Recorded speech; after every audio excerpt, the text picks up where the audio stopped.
কবরের মধ্যে প্রথম রাত্রে প্রথম বেলা কবরের আযাব যখন শুরু হবে, আল্লাহ তাআলা এমন একজন ফেরেশতা কবরে পাঠাবেন আযাবের জন্য। অহুয়া আ'মা ওয়া আসাম্মু, ওই ফেরেশতার বৈশিষ্ট্য হলো, এমনিতে কোরআনে আছে আযাবের ফেরেশতা খুব কঠোর, গিলাজুন শিদাত, আযাবের ফেরেশতা যারা, তাদের কলিজায় যাররা কোনো মায়া দয়া নাই, এটা আল্লাহরই সৃষ্টি। এভাবে আল্লাহ তাআলা নবীজি বলছেন, কবরের ওই ফেরেশতা যে নাফরমানকে কবরে শাস্তি দেবে, তার সে চোখেও দেখে না, কানেও শোনে না, আ'মা ওয়া আসাম্মু, সে অন্ধ হবে এবং বধির হবে, কানেও শুনবে না। তার হাতে আগুনের লোহার হাতুড়ি থাকবে, একটা একটা আঘাত করবে, 7 তবক জমিনের নিচে যাবে, আবার উঠবে, আবার চিল্লাবে, কিন্তু ওই ফেরেশতা তো চোখেও দেখে না, কানেও শোনে না। ইলা ইয়াউমিল কিয়ামা, ইসরাফিলের ফু পর্যন্ত রব্বে কাবার কসম, ওই নাফরমানকে কবরে আযাব দিতেই থাকবে।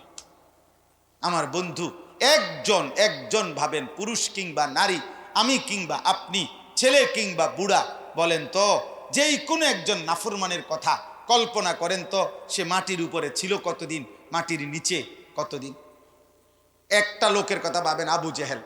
একটা উদাহরণ দেই, আবু জেহেল বদরের যুদ্ধের দিন এই বেঈমান বদরের যুদ্ধে নিহত হয়েছে। বদরের যুদ্ধ হয়েছে আজ থেকে নিয়ে 1446 বছর আগে, এখন হলো 1447 হিজরি। তো হিজরতের 1 বছর পরে বদরের যুদ্ধ হয়েছে, তাহলে 1 বছর বাদ দিলে 1446 বছর, মানে 1450 বছর এর হইতে আর মাত্র কয় বছর বাকি? 4 বছর। তো এই 1450 বছর ধরে এই বেঈমান কবরের মধ্যে আছে। তো মাটির উপরে ছিল হয়তো 60 বছর, নয়তো 70 বছর, কিন্তু মাটির নিচে কবরের আযাবে আছে আজ কত বছর। এবার ফেরাউন, এবার নমরুদ, এবার কারুন, এবার আরো পিছনে নূহ আলাইহিস সালামের কওম, বলেন আবার কিয়ামত, ইসরাফিল ফু দিবে কোন দিন, সে তো আল্লাহ জানে। তাইলে দোস্ত, মাটির উপরের অহংকারী জীবন কয়দিন? কয়দিন? এরপরে কবরে থাকবে কয়দিন? আমরা হিসাব করি, আবু জাহেল কতদিন, আবু লাহাব কতদিন, উতবা আজকে কতদিন, সাইবা আজকে কতদিন। তাহলে নিঃসন্দেহে আখিরাত তো পরে, কবরেই তো আযাব ভোগ করতেছে হায়াতের চাইতে 1000 গুণ বেশি। হায়াত পাইছে দুনিয়ায় যতদিন, তার চাইতে বেশি না কম কবরে? কথা বলে না। যারা তাদের দিল, কান এবং কি চোখ একত্রে কাজে লাগায়, মানে চোখ মানে উপস্থিত, আপনি চোখে সরাসরি আমারে দেখবেন আল্লাহর কথা শুনবার ক্ষেত্রে, তার মানে আপনি উপস্থিত না হইলে সচক্ষে দেখবেন কেমন? এই চোখ, কান এবং দিল, এই তিনটা একসাথ করে যে আল্লাহর কথার প্রতি, আল্লাহ বলেন আমি নিশ্চিত, আল্লাহ বলতেছেন আমার এই কোরআনে ওই ব্যক্তির জন্য উপদেশ আছেই আছে, নসিহত আছেই আছে। এই 3 জিনিস যদি সে কি করে একসাথে।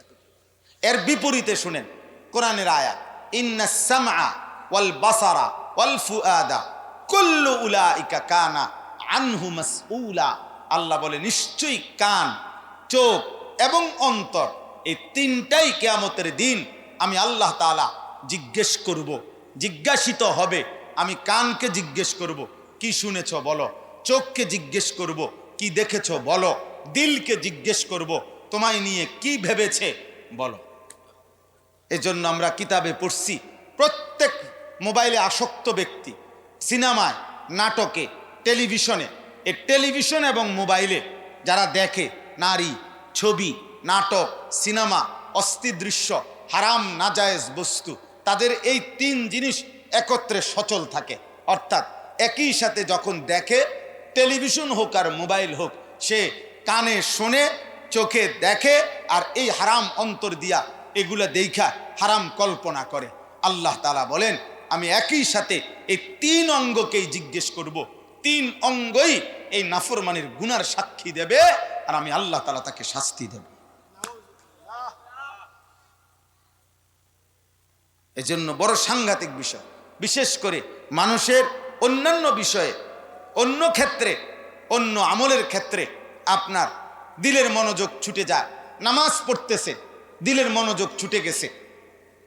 হ্যাঁ, কানে হয়তো শুনতেছে না পিছনে দাঁড়াইয়া, কিন্তু এই টেলিভিশন যে দেখে, নাটক যে দেখে, সিনেমা যে দেখে, মোবাইলের অশ্লীল ছবি যে দেখে, নর্তকীর দৃশ্য যে দেখে, তার এই তিন জিনিস আলাদা হয় না কোনোভাবে। কথা বুঝেন না? এটা অবশ্যই সে একসাথ করেই দেখে। সে চোখে দেখে, কানে কথাগুলো শুনে, এই একই মুহূর্তে সেগুলো নিয়ে অন্তরে ভাবে। তার অন্তর নামাজে, অথচ মোবাইল দেখে। এটা এমন না, মোবাইল দেখতেছে, টেলিভিশন দেখতেছে, তো তিন অঙ্গ একত্রে আছে, সচল, তিন অঙ্গ সচল, পুরা দমে কাজ করতেছে গুনাহ। সেদিন আখিরাতে আল্লাহর কাছে এই তিন অঙ্গ শোনাবে। অন্তর বলবে আমাকে নিয়ে এই ভাবছে, নারী দেখতে দেখতে, ছবি দেখতে দেখতে। আমরা কিতাবে পড়ছি যে মোবাইল এবং টেলিভিশন, এই মা বোনদেরকেও বলি, পুরুষদেরকেও বলি, প্রত্যেকের কাছে এটা কথা, এই মোবাইল এবং টেলিভিশন প্রত্যেক নারীকেও তার স্বামীর প্রতি বিতৃষ্ণা বানায়, প্রত্যেক স্বামীকেও তার স্ত্রীর প্রতি বিতৃষ্ণা বানায়। এই স্বামী মনের অজান্তে একবার হইলেও ভাবে, আরে এই বেডি দেখছুনি কত সুন্দর কথা কয়, কত সুন্দর নাটক, আর আমারে খোদাই কিতা দিল এটা, তাই বেডি প্রত্যেক কথা খসর খসর করে, এটা কি অজাত আমার বাগে হইল, এগুলা না বেডি। হ্যাঁ, অথচ এই নর্তকী, এই বেহায়া নারী, সে হয়তো বিয়ে করছে না, বিবাহই বসছে না, সে হয়তো খোদার 1 বছরের ভিতরে কোনোদিন রান্নাও করে না। বাচ্চা কি, সংসার কি, রান্না বান্না কি, স্বামী সংসার, শ্বশুর শাশুড়ির খেদমত, গড় গৃহস্থের কাম, এ তো এই সিনেমার নর্তকী তো এটা জানে না, মোবাইলের নর্তকী তো এটা জানে না। কিন্তু আমার ঘরের বোন যিনি, ঘরের মা যিনি, বিবাহিতা স্ত্রী, তাকে তো স্বামী সংসার পালতে হয়, সন্তানগুলো পালতে হয়, শ্বশুর শাশুড়ির খেদমত করতে হয়, তাকে তো সংসারের হাজার রান্না বান্না কাজকর্ম করতে হয়। তো তোমার ওই মোবাইলের ওই নর্তকীর মতো হবে কেমনে বেটা? তার তো হাজার পেরেশানি। তুমি বুঝো না বেটা? তুমি বেডি চাইয়া আরেক বেডি চাইয়া নিজের বউর লগে তুলনা দাও।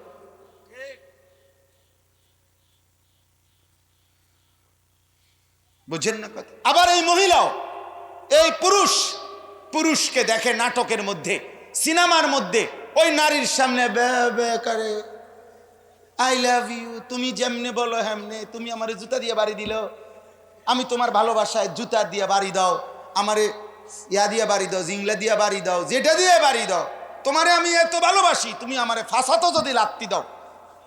ভালোবাসার সামনে কোনো কথা নাই। বেডি কই দেখছুনি ভালোবাসা কাকে বলে? ভালোবাসা কাকে বলে?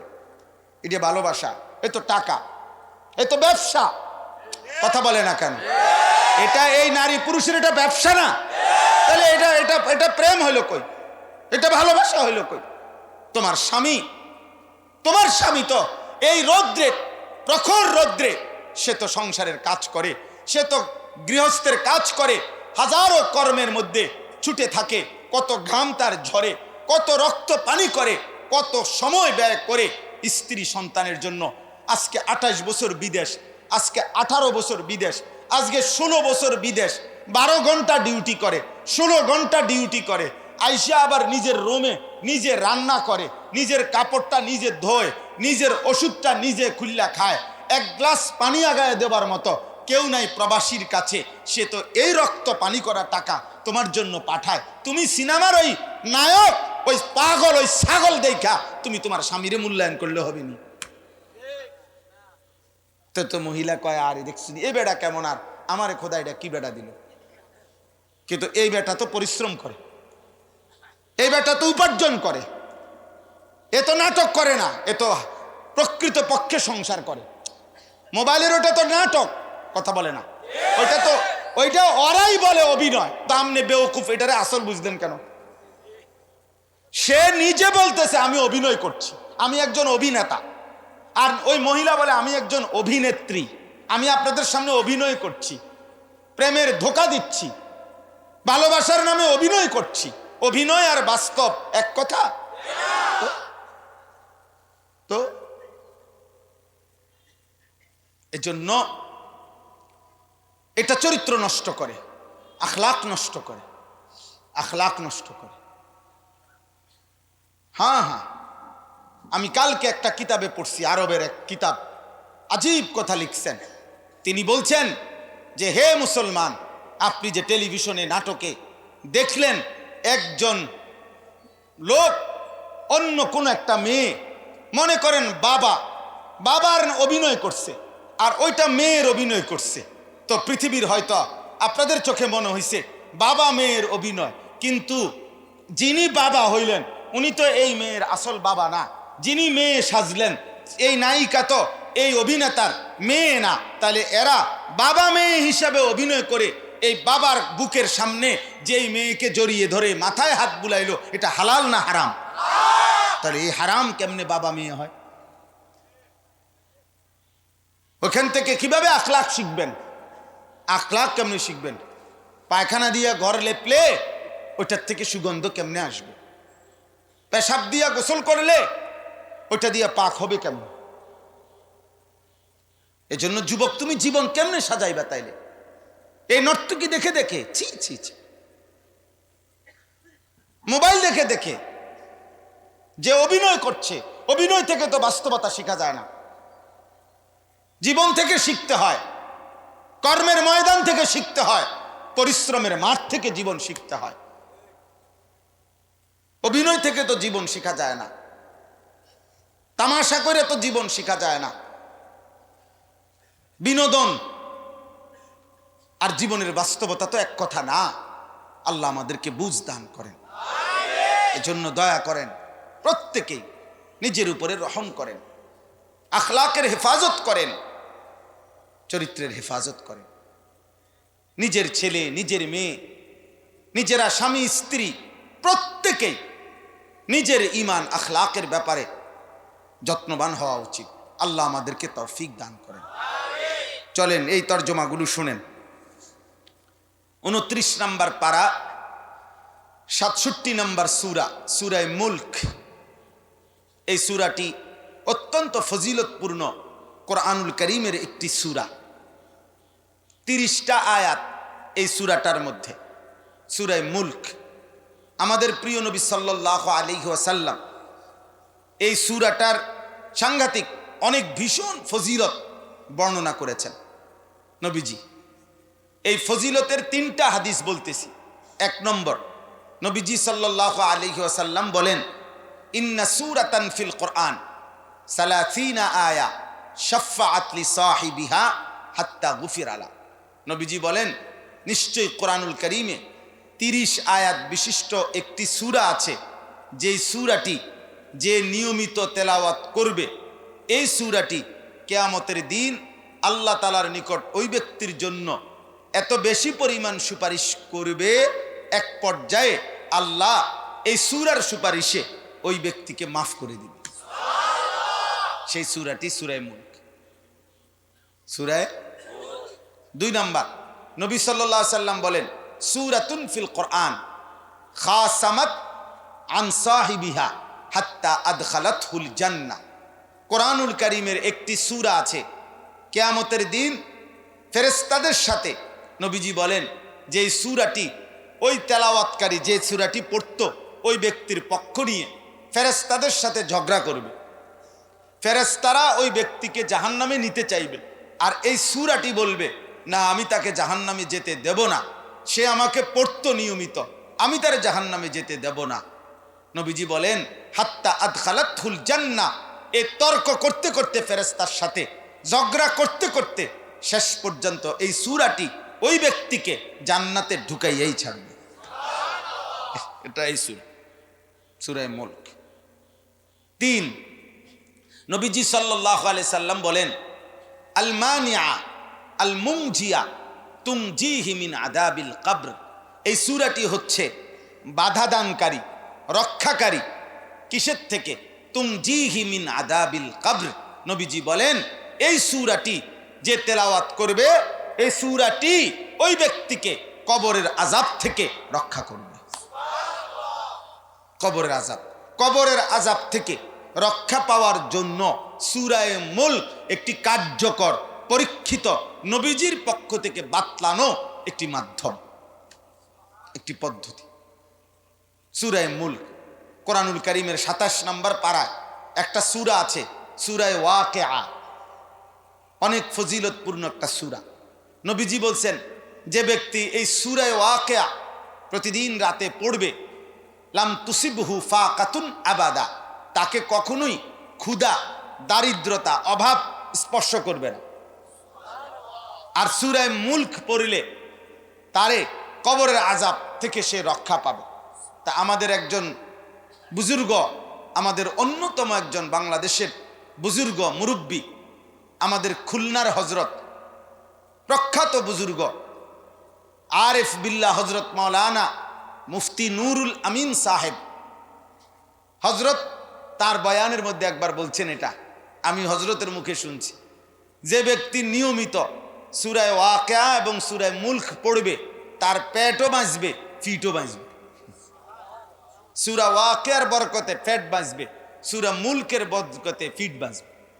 সূরা ওয়াকিয়া পড়লে অভাবে ক্ষুধার কষ্ট হবে না, আর সূরা মুলক পড়লে কবরের আযাব থেকে রক্ষা পাবে, মানে ফিটের থেকে বাঁচবে। তাহলে পেটও সেফ, ফিটও সেফ। এই দুই সূরা, সূরা ওয়াকিয়া, সূরা কি মুলক। আলহামদুলিল্লাহ, আমাদের কওমি মাদ্রাসাগুলোতে এবং বিভিন্ন সর্বস্তরের বুজুর্গ ওলামা, আউলিয়া, মাশায়েখ যারা, এবং আমাদের কওমি মাদ্রাসাগুলোতে আলহামদুলিল্লাহ যুগ যুগ ধরে এই দুই সূরা সন্ধ্যায় মাগরিবের পরে, এশার পরে তেলাওয়াত করা হয়। ওস্তাদ ছাত্ররা আলহামদুলিল্লাহ ব্যাপকভাবে এটা পড়ে। আপনারাও যাদের কোরআন শরীফ পড়ার অভ্যাস আছে, পড়তে জানেন, আপনারাও এই দুইটা সূরা তেলাওয়াত করবেন। কোরআনুল কারীমের এক এক সূরার বিশেষ বিশেষ কিছু বৈশিষ্ট্য আছে। এর মধ্যে এই দুই সূরার বৈশিষ্ট্য, বিশেষ করে সূরা মুলক, যেটা কবরের আযাব থেকে রক্ষা করবে। আল্লাহ আমাদেরকে পড়ার তৌফিক দান করেন। এবার দ্বিতীয় বিষয়, নবীজি সাল্লাল্লাহু আলাইহি সাল্লামের একাধিক হাদিসের বর্ণনা দ্বারা একথা স্পষ্ট যে নিশ্চিত কবরের আযাব হবে। কবরে কি হবে? মৃত্যু পরবর্তী বড় দাগের, মোটা দাগে আমাদের আযাবের জায়গা, নাফরমান পাপীর শাস্তির জায়গা তিনটা। 1 নাম্বার কবরে, 2 নাম্বার হাসরের মাঠে বিচার চলাকালীন সময়, 3 নাম্বার জাহান্নাম। এই 3 জায়গায় আযাব হবে মৃত্যুর পরে বিশেষভাবে। 1 নাম্বার কবরে আযাব হবে, 2 নাম্বার হাসরের ময়দানে বিচার চলাকালীন কবরের আযাব হবে, আরে হাসরের মাঠে আযাব হবে, যেটার সর্বনিম্ন মেয়াদ 50,000 বছর। হাসরের মাঠের সর্বনিম্ন মেয়াদ 50,000 বছর। মিকদারুহু 50 আলফ সানা, কোরআন শরীফে আল্লাহ আয়াতে বলছেন 50,000 বছর হাসরের ময়দানের বিচার কার্যের একদিন। এবার যদি 2 দিন চলে বিচার, 3 দিন চলে, সে আল্লাহর ফয়সালা। বাকি একদিনের পরিমাণ আল্লাহ বলছেন 50,000 বছর। 50,000 বছর। তাহলে কবরের আযাব সত্য, হাসরের ময়দানের আযাব সত্য, জাহান্নামের আযাব সত্য। সত্য এই তিনটার মধ্যে প্রথমটা হলো কবরের আযাব। কোন ব্যক্তি, কোন পাপী, কাফের, মুশরিক, নাফরমান পাপী যখন তার মৃত্যুর সময় হয়, তার কবরের আযাব শুরু হওয়ার আগেই, মৃত্যুর মুহূর্ত থেকেই তার আযাব শুরু হয়। কিভাবে? 1 নাম্বার হাদিসের মধ্যে আছে, মালাকুল মউত আজরাইল যেই কোনো পাপী, আমি কিংবা আপনি, নাফরমানের সামনে যখন এসে দাঁড়ায়, একেবারে বিভৎস, কুৎসিত, অত্যন্ত ভয়ানক আগুনের লেলিহান শিখা ওনার দেহ থেকে ঝরতেছে, এরকম ভয়ানক আকৃতি নিয়ে নাফরমানের সামনে এসে দাঁড়ায়। আল্লাহর কসম কিতাবে আছে, যদি 90 বছর না 900 বছরও কোনো নাফরমান পাপী এই পৃথিবীতে হায়াত পাইছে, 900 বছর, কিন্তু একদিন, 1 সেকেন্ড কোনোদিন কষ্ট পায় নাই, দুঃখ পায় নাই, কোনো পেরেশানি ভোগ করে নাই, 900 বছর সুখের সাগরে জীবন কাটাইছে, কিন্তু আল্লাহর নাফরমানি করেছে, আল্লাহ তাআলার কোনো হুকুমের তোয়াক্কা করে নাই। খোদার কসম আব্বা, কিতাবে লিখছে এই 900 বছরের সুখের পরে শুধু মালাকুল মউত আজরাইলের জান কবজের মুহূর্তে তার চেহারার দিকে যখন একবার নজর পড়বে ওই বেঈমান নাফরমানের, তো সে 900 বছরের আনন্দ উল্লাস 1 সেকেন্ডেই ভুলে যায়, ভুলে যাবে। অতএব হারামখোর রেডি থাকো, অতএব মদখোর রেডি থাকো আযাবের জন্য, তুমি টের পাইবা। সুদখোর তুমি রেডি থাকো, কিস্তিখোর গাঁজাখোর রেডি থাকো, বেহায়া বেপর্দা নারী তুমি প্রস্তুত থাকো। দুনিয়াতেও সুখ পাইলা না, কবরেও সুখ পাবে না। বেপর্দা নারী কখনো সুখে থাকে না, কারণ সে তো কখনোই তৃপ্ত হইতে পারে না, কারণ তার তো অনেক পুরুষ না দেখলে যার সুখ হয় না, তো তার তো লিমিট নাই। সে তো জানে না যে কত বেড়া দেখলে হেবড়িতে ভাল লাগবো, ওটা তো জানে না, ওটা তো কোনো পরিমাণ নাই। অতএব প্রত্যেক বেপর্দা নারী অসুখী। পর্দাংশীল নারীর তো একটা লিমিট আছে। আমার স্বামী একজন, আমার উনিই দেখবে আমাকে, খালাস। অতএব তার কোনো টেনশন নাই, তার কোনো টেনশন নাই। আর আমার কাছে কিতাব আছে, আল্লাহ নবী সাল্লাল্লাহু আলাইহি সাল্লাম বলছেন, যেই নারী তার মাথার চুল খোপা উটের কুজের মতো, ষাঁড়ের কুজ দেখছেন না, ষাঁড়ের মাঝখান দিয়ে যে থাকে এটারে চুটি, চোট যেটা মাঝখানে থাকে একটু উঁচা হইয়া, এই যে নারীর মাথার খোপা চুল এরকম চুটির মতো উঁচা হইয়া থাকে, এই অবস্থায় সে পুরুষকে দেখায় বা চলে, আল্লাহ নবী সাল্লাল্লাহু আলাইহি সাল্লামের স্পষ্ট হাদিস, নবীজি বলছে ইলআনুহুন্না, এমন নারীকে তোমরা লানত দিও, ফা ইন্নাহুন্না মালউনাত, এই নারী অভিশপ্ত নারী। মালউন, মালউন, এই নারী মালউন, অভিশপ্ত নারী, আরে লানত দিও, লানত। বেপর্দা নারীকে লানত দিতে বলছে, বেহায়া নারীকে। নাউজুবিল্লাহ। সাংঘাতিক বিষয়, সাংঘাতিক বিষয়। নারীর পর্দা নারীর সব, নারীর ইজ্জত নারীর সব, বেপর্দা নারীর কিছুই নাই। বেপর্দা নারীর নারী বলতে কিছু নাই, এটা প্লাস্টিক জাতীয় কিছু হইতে পারে। হ্যাঁ হ্যাঁ, এই জন্য বললাম, শুধুমাত্র আমার কাছে একটা কিতাব আছে আত-তাযকিরা, ইমাম কুরতুবী রাহমাতুল্লাহর লিখিত কিতাব, আখিরাতের বর্ণনা। তো ওই কিতাবের মধ্যে আছে, ইব্রাহিম আলাইহিস সালাম একবার মালাকুল মউত আজরাইলকে জিজ্ঞেস করছিল, হে আজরাইল, কোন নাফরমানের সামনে তুমি জান কবজের সময় কিভাবে দাঁড়াও, একটাবার আমারে বলো, দেখাও। হযরত ইব্রাহিমকে মালাকুল মউত আজরাইল বলছে যে, হে আল্লাহর নবী, আপনি 1 সেকেন্ডও এটা সহ্য করতে পারতেন না, আপনি এটা চাইেন না। প্রিয় ভাই আমার, বন্ধু আমার, আমার নওজোয়ান ছেলেরা শোনো আব্বা, ইব্রাহিম আলাইহিস সালাম বলছেন, আমাকে এটা দেখাও তুমি, আমি দেখবই।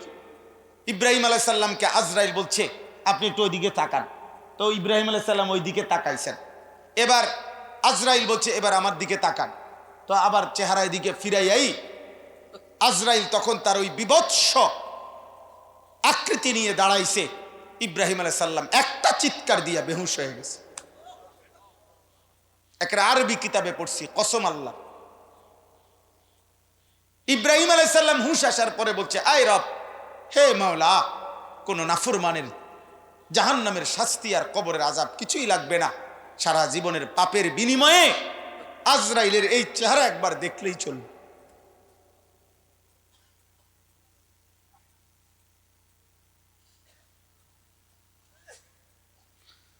তাহলে 2 নাম্বার, রাসূলুল্লাহ সাল্লাল্লাহু আলাইহি ওয়াসাল্লাম এই জান কবজের মালাকুল মউত আজরাইল আসলে জান কবজের মুহূর্তে যে সাকরাতুল মউত অর্থাৎ মৃত্যুর একটা যন্ত্রণা আছে, জান কবজের কষ্ট, আল্লাহ নবী সাল্লাল্লাহু আলাইহি সাল্লাম বলছেন এই জান কবজের কষ্টটাও নাফরমান পাপী তার রুহু বের করার সময় এটা অর্থাৎ কোন ভিজা তুলা, আপনার তুলা যদি ভিজে যায় এবং এটা যদি কোনো জায়গায় শক্ত হইয়া আটকানো থাকে, তবে আরো সহজ বোঝেন, দরকার নাই, অ্যাক্সিডেন্টের কোনো ব্যান্ডিজওয়ালা রুগীর এই তুলাগুলো শরীর থেকে টেনে টেনে খুলতে হবে, এরকম তুলা লাগানো। আল্লাহ নবী উদাহরণ দিয়ে বুঝাইছেন। এরকম তুলা ছিঁড়ে ছিঁড়ে যেমন তুললে যে পরিমাণ কষ্ট হয়, আল্লাহ নবী সাল্লাল্লাহু আলাইহি সাল্লাম বলেন, মালাকুল মউত আজরাইল যখন নাফরমানের রুহু তার দেহ থেকে বের করবে, মনে হবে যেন এরকম তুলা ছিঁড়ে ছিঁড়ে তার শরীর থেকে টেনে টেনে বের করছে। কাল্লা ইজা বালাগাতিত তারাকি ওয়া কিলা মান রাক ওয়া যান্না আন্নাহুল ফিরাক ওয়ালতাফাতিস সাকু বিস-সাক। কণ্ঠনালীর মধ্যে এসে নাফরমানের রুহু আটকায়া থাকবে আর বের হতে চাইবে না। আল্লাহ তাআলা বলছে, রাসূলুল্লাহ ব্যাখ্যা দিয়েছেন, টেনে টেনে। এনে একটা উদাহরণ আছে, আমি এটা দেখাইলে বুঝবেন। এখানে একটা জিনিস দেখাই তাহলে বুঝবেন। এইটা যেমন এই কাগজটা, এটা টেনে বের করা খুব সহজ, সহজ না? এই ইমানদারের রুহু মালাকুল মউত আজরাইল যখন নিয়ে আসবে এরকম আরামসে বের হবে। আচ্ছা, এইবার এখানে একটা জিনিস আছে, এই যে একটা পলিথিন আছে, এগুলা লাগানো থাকে, এইটা এমনি টান দিলে বের হবে না, এটারে এমনি টাইনা টাইনা ছিঁড়তে হবে। এই এটা যেরকম টাইনা টাইনা ছিঁড়ে ছিঁড়ে কাবাবের শিকের গোশত যেমন টেনে টেনে ছিঁড়ে, আল্লাহ রাসূল সাল্লাল্লাহু আলাইহি সাল্লাম বলেন, নাফরমানের রুহু তার দেহ থেকে এইভাবে টেনে টেনে ছিঁড়ে বের করে। 3, আল্লাহ নবী সাল্লাল্লাহু আলাইহি সাল্লাম বলেছেন, কোন নাফরমান যখন তার লাশ জানাজার খাটে করে, মিশকাত শরীফের স্পষ্ট হাদিস, খাটের মধ্যে রেখে তার লাশ যখন কবরস্থানের উদ্দেশ্যে তার আত্মীয় স্বজন খাটের মধ্যে করে কাঁধে নিয়ে রওনা দিবে, আল্লাহর কসম নবী বলছে, ওই নাফরমান পাপী তখন এত জোরে চিৎকার করবে, পৃথিবীর প্রথম মানুষ থেকে শুরু করে শেষ মানুষ পর্যন্ত যদি একত্রে একসাথে দাঁড়ানো থাকতো আর ওই নাফরমান শুধু লাশের খাটিয়ায় একটা চিল্লানি যে দিছে, এই চিল্লানি যদি সবাই একসাথে শুনতো, আদম থেকে ইসরাফিলের ফু পর্যন্ত সব মানুষ, আল্লাহর কসম নবী বলেন, ওয়ালাউ সামিআল ইনসানু লা সাইকা, তাহলে সব মানুষ একসাথে চিৎকার দিয়া বেহুশ হয়ে যেত। তার এই বিকট চিৎকার এখনো তাকে কবরে রাখে নাই, এখনো স্বজনের কাঁধে, আত্মীয় স্বজনের কাঁধে, এখনো ফুতের কাঁধে, এখনো বাপের কাঁধে। ইয়া ওয়াইলাহা ইয়া লাইতাহা, সে বলবে, হায় আফসোস, হায় আফসোস, আহা তোমরা আমার ইলা আইনা কদ্দামতুমুনি, ওই আমার স্বজন, আমার কেন নিচ্ছ ওইদিকে, কোথায় নিচ্ছ? দোস্ত আমার, এই চুরি, এই ডাকাতি, এই জিনা, এই ব্যভিচার, যুবকরা তোমাদের এই রাত দিনের এই মোবাইলের উলঙ্গ ছবি দেখা, নর্তকী দেখা, কিছুই তো তেমন পাইলা না, শুধু দেখাই গেলা, নষ্ট করলা, আখলাকও নষ্ট করলা, শরীর জীবন যৌবন শেষ করে দিলা, সমাজের চোখে ঘৃণিত হইলা। চরিত্রহীন ছেলেকে মানুষ কুত্তার মতো মনে করে, যার কাছে নারী নিরাপদ না, যার কাছে বোন নিরাপদ না, যে রাক্ষসের মতো, যেই লম্পট চরিত্রহীন এই সমাজের মধ্যে থাকে, তো এই মোবাইলে নারীতে আসক্ত, তোরে বেটা মানুষ কুত্তার মতো মনে করে। কুত্তা দেখে মানুষ যেমন পাশ কাইটা বাঁচতে চেষ্টা করে, চরিত্রহীন লম্পটকে দেখেও এই সমাজের মানুষ বাঁচতে চেষ্টা করে। তোকে কেউ মানুষ মনে করে না। একটা ছেলেকে বললাম, একটা ছেলে, তোরা যারা নামাজ পড়স না বেটা, তোদেরকে কেউ মানুষ মনে করে না বেটা। যার কপালে সেজদা নাই, ওই জীবন জানোয়ারের জীবন বেটা। তুই খবর নে বেটা, তোরে কেউ মানুষ মনে করে না বেটা। লানতের জীবন বেটা, এটা অপমানের জীবন, এটা জিল্লতির জীবন বেটা। জীবন মানে কি? ভাত খাওনার ফেসাব করুন? জীবন মানে কি? নারী দেখুন, আর লজ্জাস্থান নষ্ট করা, এরই নাম জিন্দেগি বেটা, এর নাম যৌবন। এর জন্য এই সুন্দর স্বাস্থ্য শরীর, মা বাবার এই ত্যাগ।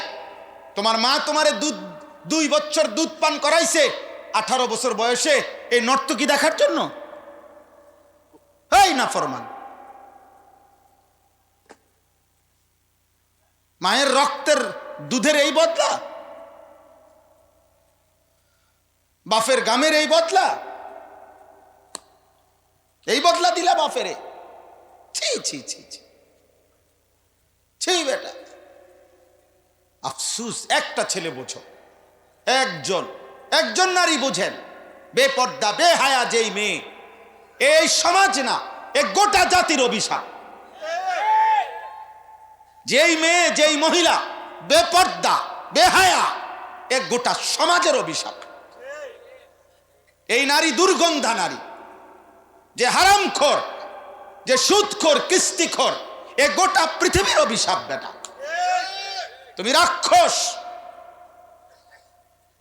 দুনিয়া তোমারে তৃপ্ত করে নাই, আর করবেও না কোনোদিন। 90 বছর না, 900 বছর পরেও দেখবেন, যেদিন আপনি মরছেন, হারামখোর আপনার চাহিদা থেকেই যাবে। সেদিনও দেখবেন সংসারে বহুত কিছু নাই। সেদিনও ফুতের ঘরের নাতি, জিয়ের ঘরের নাতি কব কি দিয়ে গেছে দাদা, হ্যাঁ জুলুম করিয়া গেছে আমগর উপরে। এবারটা এক হেরে দিল গিয়া কাছের প্লেটটা আমগরে দিল, ওটা মেলামাইনের প্লেট। কেন আমগরে মেলামাইন দিল কেন? এটা শেষ, মানে প্লেট সমস্যা শুধু হয়েছে। ওটা দিছে কাছের প্লেট, এটা মেলামাইনের প্লেট দিছে কেন? দাদার 90 বছর শেষ, দাদার 60 বছর শেষ। তো পারলেন না তো তৃপ্ত করতে। স্বার্থপর এই দুনিয়া কে কারে তৃপ্ত করে? হইছে কেউ কোনোদিন তৃপ্ত? এই রাক্ষস দুনিয়া তৃপ্ত হয়েছে কেউ কোনোদিন? হবে না। চলেন বয়স্ক বাবা, চাচা, পর্দার আড়ালের মা বোন, কিশোর যুবক, আল্লাহকে ভয় করো। আব্বা, 1 সেকেন্ড তুমি কিংবা আমি আযাব সইতে পারতাম না। আমি নিজে হাদিসে পড়ছি। এবার আসেন কবরের আযাব, আমি এখানেই শেষ করে দেব। আল্লাহ নবী সাল্লাল্লাহু আলাইহি সাল্লাম হাদিসের মধ্যে বলছেন, কবরের মধ্যে প্রথম রাত্রে, প্রথম বেলা কবরের আযাব যখন শুরু হবে, আল্লাহ তাআলা এমন একজন ফেরেশতা কবরে পাঠাবেন আযাবের জন্য। অহুয়া আ'মা ওয়া আসাম্মু। ওই ফেরেশতার বৈশিষ্ট্য হলো, এমনিতে কোরআনে আছে আযাবের ফেরেশতা খুব কঠোর, গিলাজুন শিদাত। আযাবের ফেরেশতা যারা, তাদের কলিজায় যাররা কোনো মায়া দয়া নাই, এটা আল্লাহরই সৃষ্টি। এভাবে আল্লাহ তাআলা, নবীজি বলছেন, কবরের ওই ফেরেশতা যে নাফরমানকে কবরে শাস্তি দেবে, তার সে চোখেও দেখে না, কানেও শোনে না। আ'মা ওয়া আসাম্মু, সে অন্ধ হবে এবং বধির হবে, কানেও শুনবে না। তার হাতে আগুনের লোহার হাতুড়ি থাকবে, একটা একটা আঘাত করবে, 7 তবক জমিনের নিচে যাবে, আবার উঠবে, আবার চিল্লাবে। কিন্তু ওই ফেরেশতা তো চোখেও দেখে না, কানেও শোনে না। ইলা ইয়াউমিল কিয়ামা, ইসরাফিলের ফু পর্যন্ত রব্বে কাবার কসম, ওই নাফরমানকে কবরে আযাব দিতেই থাকবে। আমার বন্ধু, একজন ভাবেন, পুরুষ কিংবা নারী, আমি কিংবা আপনি, ছেলে কিংবা বুড়া, বলেন তো যেই কোনো একজন নাফরমানের কথা কল্পনা করেন তো, সে মাটির উপরে ছিল কতদিন, মাটির নিচে কতদিন। একটা লোকের কথা ভাবেন, আবু জাহেল। একটা উদাহরণ দেই। আবু জাহেল বদরের যুদ্ধের দিন এই বেঈমান বদরের যুদ্ধে নিহত হয়েছে। বদরের যুদ্ধ হয়েছে আজ থেকে নিয়ে 1446 বছর আগে। এখন হলো 1447 হিজরি। তো হিজরতের 1 বছর পরে বদরের যুদ্ধ হয়েছে, তাহলে 1 বছর বাদ দিলে 1446 বছর, মানে 1450 বছর এর হইতে আর মাত্র কয় বছর বাকি? 4 বছর। তো এই 1450 বছর ধরে এই বেঈমান কবরের মধ্যে আছে। তো মাটির উপরে ছিল হয়তো 60 বছর, নয়তো 70 বছর, কিন্তু মাটির নিচে কবরের আযাবে আছে আজ কত বছর। এবার ফেরাউন, এবার নমরুদ, এবার কারুন, এবার আরো পিছনে নূহ আলাইহিস সালামের কওম। বলেন আবার কিয়ামত ইসরাফিল ফু দিবে কোন দিন সে তো আল্লাহ জানে। তাইলে দোস্ত, মাটির উপরের অহংকারী জীবন কয়দিন? কয়দিন?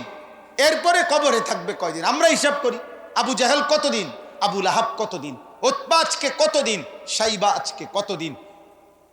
তাহলে নিঃসন্দেহে আখেরাত তো পরে, কবরেই তো আযাব ভোগ করতেছে হায়াতের চাইতে 1000 গুণ বেশি। হায়াত পাইছে দুনিয়ায় যতদিন, তার চাইতে বেশি না কম কবরে? কথা বলে না? এই শেষ কথা আমার। অতএব আজকে এতটুকুই কথা, হারাম ছাড়েন, নাফরমানি ছাড়েন, তওবা করেন। তওবাবিহীন সুদের জীবন, কিস্তির জীবন, মদের জীবন, জুয়ার জীবন, নাটক, সিনেমা, গালি গালাস, মন্দ সন্দ এই জীবন, আপনি যে তওবা ছাড়া যাচ্ছেন, আল্লাহ যদি তওবা করিলেও তো আল্লাহ মাফ করিলে না মাফ নাই, তো মাফ নাই। তাহলে আপনি কোনো তওবাও বুঝেন না, মাফ চাওয়াও বোঝেন না। জীবনে এক তালে আজকে 30 বছর সুদ খায়, এক তালে আজকে 40 বছর প্রতি কথায় প্রতিদিন গালি দেয়, আজকে 60 বছর প্রত্যেক দিন বিড়ি খায়, আজকে 40 বছর প্রতিদিন টেলিভিশনে নাটক সিনেমা দেখে। এটা কি নাফরমান? এটা কি? আমি তো এটা বুঝি না। এ কেমন গুনাহ? একটা পাপের। আর মানুষ তো ফিসলা খায়, মানুষ তো হোঁচট খায়, আবার উঠে দাঁড়ায়, মানুষ চলতি পথে ধাক্কা খায়, কিন্তু তার মানে আপনি 30 বছর একরকম করবেন? আল্লাহ আমাদেরকে মাফ করে দেন। অতএব যে যেমন আছেন, আমরা প্রত্যেকেই জাহান্নামের ভয়ে, কবরের ভয়ে, আযাবের ভয়ে গুনাহ ছেড়ে দেব ইনশাআল্লাহ। বলেন ইনশাআল্লাহ, বলেন ইনশাআল্লাহ। ওয়ালিল্লাযীনা কাফারু বিরাব্বিহিম আযাবু জাহান্নাম। আল্লাহ তাআলা বলেন, যারা যারা কুফরি করছে, নাফরমানি করছে, হারাম করছে, আল্লাহ যাদেরকে ঈমান দেয় নাই, অথবা যারা কবিরা গুনাহ করে মাফ নেয় নাই, তাদের প্রত্যেকের জন্যই রয়েছে আযাবু জাহান্নাম, জাহান্নামের আযাব। অবিসাল মাসির, আর জাহান্নাম বড় নিকৃষ্ট ঠিকানা। ইজা উলকু ফিহা সামিউ লাহা শাহীকাম ওয়া হিয়া তাফুর। আল্লাহ বলে, জাহান্নামীকে যখন জাহান্নামে ফেলা হবে, তখন জাহান্নামী শুনতে পাবে, 1 নম্বরে সামিউ লাহা শাহীকান, জাহান্নামের বিকট তীব্র গর্জন, বিকট আওয়াজ শুনতে পাবে। 1, 2 ওয়া হিয়া তাফুর। এটা তাফসীরের মধ্যে লিখছে, মনে করেন একটা ডেকচিতে আধা কেজি চাউলের ভাত রান্না করা যায়, 500 গ্রাম চাউলের। এখন এই 500 গ্রাম চাউল রান্না করার পাতিলে যেই পানিটা, এটা টকবক করে গরম, চুলা এখনো চলতেছে। এই অবস্থায় যদি আধা কেজি চাল না দিয়া 20টা চাল দেয়, 20টা গুন্না চাল, বা 10টা চাউল দিছে, বুঝছেন নি আমার কথাটা? কিন্তু এখানে চাউল দেওয়ার কথা কত, তো দিছে কয়টা? 20টা চাল বা 10টা চাল দিছে। চুলার আগুনের গরম, আগুন পুরা চলতেছে, পানিগুলো পুরা উথরাইতেছে। এখন কল্পনা করেন অথবা নিজে দেখেন, এই 10টা চাল এই পানিটার মধ্যে কি করে, এটা কেমন উতরাবে, কেমন ঘুরবে এটা। এই চাউল কয়টা? অল্প কয়টা? এই ওয়াহিয়া তাফুর অর্থে জাহান্নামের এই ধাউ ধাউ আগুনে প্রত্যেকটা নাফরমানকে যখন ফেলা হবে, তো এই তীব্র আগুনের মধ্যে মনে হবে যেন 2-4টা চাল ফেলছে, এটা এইভাবে উতরাবে।